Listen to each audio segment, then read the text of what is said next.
இப்ப நவதானியங்கள் வச்சு கூட அது மேல விளக்கு ஏத்தலாங்களா? அரிசியை வச்சு சொன்னோம். நவதானியத்தை ஏத்துறது பாவம், அதை ஏத்த வேண்டாம். அது ஏத்துறதுனால என்ன பலன்னு தெரிஞ்சிச்சுன்னா ஏத்துங்க, இல்லைன்னா விட்டுருங்க. என்ன பலன்னு தெரிஞ்சிச்சுன்னா ஏத்தலாம்.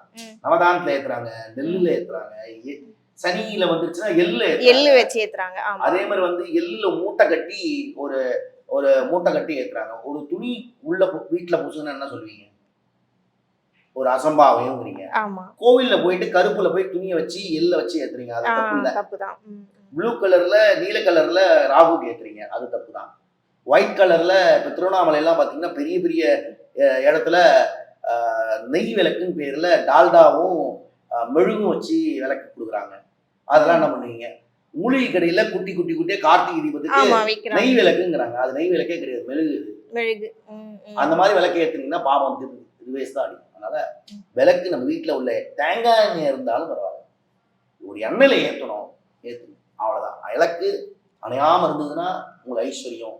ஐஸ்வர்யம்னா 8 விதமான அஷ்ட ஐஸ்வர்யம் இருக்கு. அஷ்ட ஐஸ்வர்யத்தில் நம்மளுக்கு எது தேவையோ அது நம்மளுக்கு கிடைக்கும், அவ்வளோதான். அது சுவாமிகிட்ட சொல்லி தான் கிடைக்கணும் இல்லை, விளக்கு ஏற்றிட்டாலே கிடைச்சிடும். இதுதான் வீட்டுக்குள்ளே ஏற்றுறக்கூடிய விளக்கோட மகிமை.